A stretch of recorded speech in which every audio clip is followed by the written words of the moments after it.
Chaque année, le Japan Expo accueille de nombreux fans et artistes de France.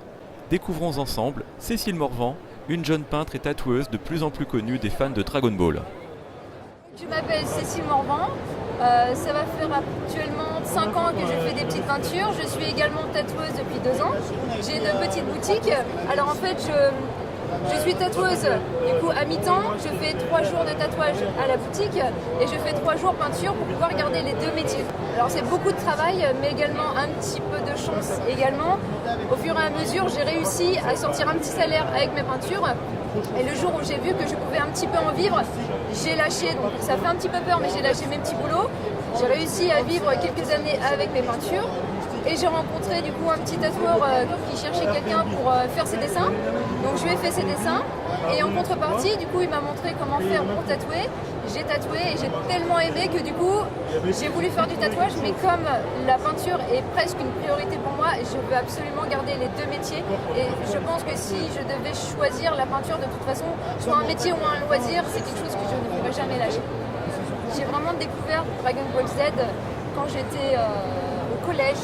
Un soir, justement, je faisais peu de dessins. Alors ça m'embêtait. Pendant 1 an, c'est là où je faisais le moins de dessins dans ma vie. Alors que normalement, on va dire que tous les soirs, c'était les devoirs. Et après, je faisais tous les dessins, voire la nuit, mais tout le temps, tout le temps. J'étais pas quelqu'un qui sortait beaucoup, ni avec les copains, ni avec les copines. J'étais assez renfermée, entre guillemets, toujours dans mon petit univers. Et du coup, quand c'était un soir, j'avais mis la télé. Je tombe sur Dragon Ball et bien évidemment je suis tombée sur la fameuse scène avec Gohan et Cell, forcément le grand combat. Donc quand je suis tombée dessus, j'ai encore eu le truc où c'est un peu bizarre, c'est Dragon Ball, donc je regarde. Bien sûr, donc la fameuse scène, et puis c'est long les épisodes, le temps que ça se fasse, donc j'ai regardé, j'ai pas pu m'empêcher. Ça a duré plusieurs soirs comme ça, où du coup tous les soirs je le regardais. Je me suis mis à fond dedans, j'ai adoré, donc j'ai arrêté de sortir. Bon, du coup, je sais pas si c'est une bonne chose, mais j'ai arrêté de sortir. Je me suis remis dans ma bulle, j'ai acheté les mangas, c'est là que j'ai tout redécouvert de A à Z. Donc moi, quand j'ai découvert Dragon Ball Z, j'ai pas découvert dès le début. Du coup, j'ai d'abord reconnu avec Cell et tout, donc je savais comment ça se terminait. Et après, quand j'ai acheté les mangas, du coup, j'ai commencé du début à la fin. Et là, j'ai beaucoup dessiné, forcément Akira, donc Toriyama, où je reprenais son style. Quand j'étais à l'école également, ça me plaisait beaucoup. Sur mon agenda, j'avais tout le temps les petits dessins Dragon Ball, j'avais également les petits cahiers, j'avais même des bonnes notes. Je me souviens que les profs, ils aimaient plutôt ça, c'était rigolo. Pour mes cours de maths, me semble bien, je faisais des petits kamikazes, Gotruck et tout, je faisais des petites scènes, ils étaient pas contents et tout parce qu'il y avait les maths. C'était rigolo, ça me plaisait bien. J'étais à fond dedans. Et bien évidemment, mon personnage préféré, c'est Sangohan. Comme beaucoup. Et c'est vrai que quand je prends du recul maintenant, c'est Sangohan. De toute façon, c'est la vie entre guillemets de Sangohan dans Dragon Ball Z qu'on vit presque de A à Z. Et c'est lui qui m'a fait aimer vraiment Dragon Ball parce que je suis tombée sur ces fameuses scènes. Si j'étais tombée sur la scène Freezer Goku, que j'aime énormément, peut-être que j'aurais eu moins d'impact parce que vraiment ce moment-là était vraiment magique. Après nous avoir autant parlé de Sangohan, nous ne pouvions pas repartir sans un dessin de lui.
Thank